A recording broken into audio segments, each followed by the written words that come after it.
ချန်ပီယံဖြစ်ပေမဲ့အာဆင်နယ်ကစားသမားတွေဘာကြောင့်တဆူမှမရတယ်လဲနဲ့ PFA ဆုရဘရူနိုနောက်ဆုံးတော့ဘရူနိုက PFA Award ကိုရသွားခဲ့ပါပြီမင်္ဂလာပါခင်ဗျာ Soccer History ကနေကြိုဆိုပါရစေဒီဗီဒီယိုကို YouTube ကနေကြည့်နေဆိုရင် VPN လေးခံပြီးကြည့်ပေးဖို့တောင်းဆိုချင်ပါတယ်ဗီဒီယိုလေးကိုသဘောကျရင် like လုပ်လေးနှိပ်ပေးခဲ့ဖို့မမေ့ပါနဲ့သတိတရားနဲ့နှိပ်ပေးသွားပါအောင်ဂျိုဒန်ခံမှန်းမိခဲ့တယ်လို့ပါပဲ PFA ကဘရူနိုပဲရသွားပါတယ် I am delighted to say that the winner is Bruno Fernandes. ဘရူနိုရတာကမထူးဆန်းပဲမရမှသာထူးဆန်းသွားမှာပါဒါအပြင်တဦးချင်းစုအားလုံးကိုအာဆင်နယ်ကစားသမားတွေတစုတောင်မရတာပါပဲ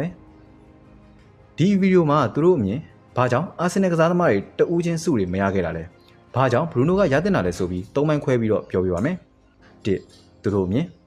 ်ဒီစုကိုဘရူနိုရတော့အရင်ဆုံးအာဆင်နယ်နီးပြဟောင်းအာဆင်ဝင်းကဒီလိုပြောခဲ့ပါတယ်သူတို့ဘာလို့မဲပေးခဲ့ကြသလဲဆိုတော့ကျွန်တော်မသိဘူးဒါပေမဲ့ Rice ကဒီစုကိုရဖို့လုံလောက်ခဲ့ပါတယ်ဆိုတာကဒီနေ့ဟာသူ့အတွက်မဖြစ်ခဲ့တာပဲ Rice ဟာပိုကောင်းတဲ့ကစားသမားဖြစ်ခဲ့ပြီးအာဆင်နယ်နဲ့အတူ League ဖလားရယူနိုင်ခဲ့တယ်လို့အသင်းအတွက်လည်းအလွန်အရေးပါတဲ့အခန်းကဏ္ဍကနေပါဝင်ခဲ့တဲ့သူပါဘရူနိုကတခါတလေဘောလုံးတွေကြီးဖြတ်တင်နေတာပဲလေဒါတွေကအရန်တော့မထူးဆန်းပါဘူးဒီစုတွေကပုံကိုယ်ရေးအမြင်နဲ့မဲပေးမှုတွေပေါ်မူတည်တဲ့စုတွေဖြစ်တာကြောင့်ရွေးချယ်ခဲ့တဲ့ကစားသမားတွေရဲ့ဆုံးဖြတ်ချက်ကိုလည်းလေးစားရမယ်နောက်တစ်ချက်က Rice ရဲ့တန်ဖိုးဟာဂိုးရဲ့ဖန်တီးမှုတွေပဲရှိနေတာမဟုတ်ပဲနေရာယူမှုဘောလုံးပြန်လဲရယူနိုင်မှုနဲ့ကွင်းလဲကိုထိန်းချုပ်နိုင်စွမ်းနေတဲ့တိုင်းတာတင်တယ် Rice နေနဲ့အခုလိုစုတစ်ခုကိုလွဲချော်ခဲ့တာကနောက်ထပ်အောင်မြင်မှုတွေအတွက်တွန်းအားတစ်ခုဖြစ်လာလိမ့်မယ်အသက်အရွယ်အရလည်းငယ်ရွယ်နေသေးတာကြောင့်လာမယ့်နှစ်မှာ PFA စုကိုရလာနိုင်မဲ့သူက Rice ပါပဲတဲ့နောက်ပြီးကလော့ကတော့ကစားသမားတဦးချင်းစီပေါ်လူတိုင်းရဲ့အမြင်နဲ့မဲပေးပုံကကွာခြားနေမှာပါပဲဒါကလည်းလက်ခံနိုင်စရာဖြစ်ပါတယ်ဒါပေမဲ့ဇက်ကြောင်းတွေအသင်းအောင်မြင်မှုတွေကိုဘေးဖယ်ထားပြီးယာဒီကိုလာအတွင်းကွင်းထဲကစွမ်းဆောင်ရည်နဲ့တက်ရောက်မှုတွေကိုပဲတည်တံ့ကြည့်မယ်ဆိုရင် Bruno Fernandes ကအားလုံးထက်ထင်ရှားနေပါတယ်အပတ်စဉ်တိုင်းသူ့ရဲ့စွမ်းရင်နီးပြူအပိုင်းဆိုင်ရာအမြင်နဲ့အသင်းကိုရှေ့ဆွဲခေါ်သွားခြင်းနဲ့စိတ်ဓာတ်ကမယုံနိုင်ကြပါပဲဘရူနိုဟာပြီးခဲ့တဲ့ရာသီအင်္ဂလန်နိုင်ငံလုံးမှာအကောင်းဆုံးတစ်ဦးတည်းသောကစားသမားဖြစ်ပြီးအဲ့ဒီပေါ်မှာတန်တရားရှိစရာတော့မရှိဘူးလို့ဆိုပါတယ်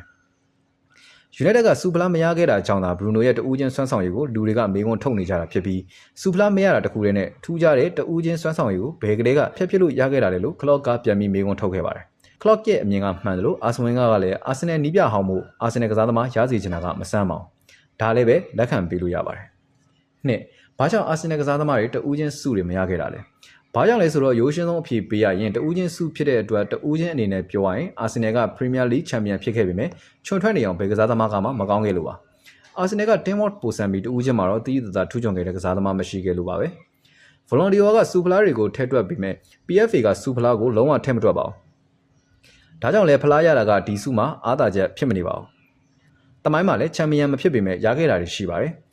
Chelsea ချန်ပီယံဖြစ်တဲ့နှစ်မှာ Liverpool က Gerrard ရခဲ့ပါတယ် Gareth Bale ကဘယ်တော့မှ Spurs ရဲ့အမှတ်ပေးချန်ပီယံမဖြစ်ဘူးပေမဲ့ PFA Award ရခဲ့တာတွေကတတ်သိပါပဲစကားကိုပြန်ဆက်ရရင်ပြီးခဲ့တဲ့ရာသီ Arsenal ကစားသမားတွေထဲမှာတီးတသားလူတွေချီးကျူးနေကြတာဆိုလို့ Declan Rice ပဲရှိပါတယ်သူတို့အကောင်းဆုံးလို့သတ်မှတ်ခဲ့တဲ့ Arsenal ကစားသမားကိုယ်တိုင်က United ကွင်းလက်အဖြတ် Casemiro ရဲ့ပြီးခဲ့တဲ့ရာသီကအချက်လက်တွေကိုတော့မှတ်မိပါဘူး Bruno ဟာတိုက်စစ်ကိုပိုလိုက်ပါရတဲ့ကစားသမားဖြစ်လို့ဖန်တီးမှုတွေဂိုးတွေထက်တွက်တာမတရားဘူးထင်ရင်နေရာတူပြီးအကြပိုင်းရောက်နေတဲ့ကက်စီကိုတော့ဒီကလန်ရိုက်စ်ကမကြော်ဖြတ်နိုင်ခဲ့ပါဘူးဒီလောက်ဆိုနားလည်မယ်လို့ထင်ပါတယ်ဂိုးမှာကက်စီကတာတယ်လို့ဖန်တီးမှုမှာဒီကလန်ရိုက်စ်ကတာပါတယ်ဂိုးပေါက်တဲ့ကန်ချက်မှာကက်စီကတာပြီးအခွင့်အရေးဖန်တီးမှုမှာလည်းသိမ့်မကွာပေမဲ့ဒီကလန်ရိုက်စ်ကတာပါတယ်ဂျားပြတ်လူယူမှုနဲ့ဘောလုံးလမ်းကြောင်းတားဆီးမှုတွေမှာကက်စီကအပြတ်သက်တာခဲ့ပြီးကက်စီကိုတော့ရိုက်စ်ကမရှင်နိုင်ခဲ့ပါဘူးအင်္ဂလန်သားဖြစ်လို့ထုံးစံတိုင်းစွန့်မြောက်နေကြတာပါအရေးချင်းကဒီလောက်လည်းမဟုတ်ပါဘူ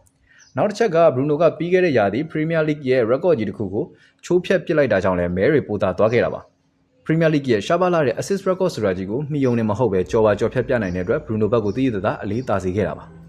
ဒါမျိုးကနောက်နှစ်ပေါင်းဘလောက်ကြာမှပြန်ချိုးဖျက်နိုင်တဲ့သူပေါ်လာမှန်းမသိလို့ဒီလိုကစားသမားကိုမမေ့ရစူပေးရမှာပါဒါညင်းလို့မရပါဘူးနောက်ပြီးခဲ့တဲ့ရာသီရဲ့ဂိုးသွင်းစရာကိုကြည့်မလားဖန်တီးမှုစရာကိုကြည့်မလားဘယ်စရာကိုပဲကြည့်ကြည့်ထိတ်ဆုံးကစားသမားတွေတဲ့အာဆင်နယ်ကစားသမားတွေမပါပါဘူးဒါကြောင့်ချွန်ထွက်နေအောင်ကောင်းတာမရှိဘူးလို့ပြောတာပါ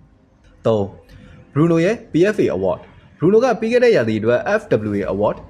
Premier League ရဲ့တစ်နှစ်တာအကောင်းဆုံးကစားသမားဆု Manchester United တစ်နှစ်တာအကောင်းဆုံးကစားသမားဆုအခုနောက်ဆုံး PFA Award ဆိုပြီးတစ်နှစ်တာအကောင်းဆုံးဆု၄ဆုကိုတယောက်တည်းကလက်ခံရယူခဲ့ပါတယ်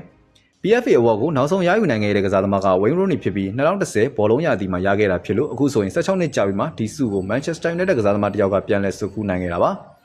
ါဒီစုကကစားသမားချင်းမဲပေးတာဖြစ်လို့ပို့ပြီးတော့မက်လောက်စရာဖြစ်တယ်လို့ပိုလဲမြင့်ပါတယ်စုပေးပါမှာမာတာကြီးညာတဲ့ကဘရူနိုလို့တွေးထင်မိပါတယ်စုကြီးညာပေးတဲ့မာတာက ပြိုင်ပွဲဝင်ကစားသမားအားလုံးကြားမှာအရန်ကိုကွာခြားချက်နည်းပါတယ်ဒါပေမဲ့တယောက်ကတော့သူ့ရဲ့ကစားသမားဘဝမှာအကောင်းဆုံးရာသီတစ်ခုကိုပိုင်ဆိုင်ခဲ့ပြီး assist စံချိန်အသစ်တစ်ခုကိုလည်းတင်နိုင်ခဲ့ပါတယ်ပြီးတော့သူကလူကောင်းတစ်ယောက်လည်းဖြစ်ပါတယ်ကိုယ်တိုင်လည်း Man United ကွင်းလယ်ကစားသမားဟောင်းတစ်ယောက်ဖြစ်တဲ့အတွက်ဝမ်းမြောက်စွာနဲ့ဆုရှင်ကတော့ Bruno Fernandes ဖြစ်ကြောင်းကြေညာလိုက်ပါတယ်ဂုဏ်ယူပါတယ် Bruno Premier League ကစားသမားအားလုံးကမဲပေးရွေးချယ်ပြီးဒီ league ရဲ့အကောင်းဆုံးကစားသမားဖြစ်ရွေးချယ်ခံခဲ့ရတာကိုစကလုံးအနေနဲ့ဘယ်လိုဖော်ပြမလဲ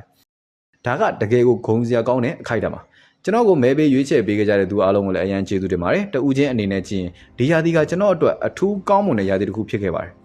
ကျွန်တော်ကိုမဲပေးဖို့ဆုံးဖြတ်ပေးခဲ့ကြတဲ့သူအားလုံးကိုအရန်ကျေးဇူးတင်ပြီးသူတို့ရဲ့အတိအမှတ်ပြုမှုတွေအတွက်လည်းအလွန်ကျေးဇူးတင်ပါတယ်assist စံချိန်ကိုကြော်ဖြတ်နိုင်ခဲ့ပါတယ်ဒီစံချိန်နဲ့နီးလာလေစိတ်ထဲမှာဘာတွေဖြစ်နေကြလဲတကယ်တော့အစပိုင်းမှာတော့ဒီအကြောင်းကိုသိမစဉ်းစားခဲ့ပါဘူးမီဒီယာတွေကဒီအကြောင်းကိုအများကြီးပြောလာမှာပဲသတိထားမိလာတာပါ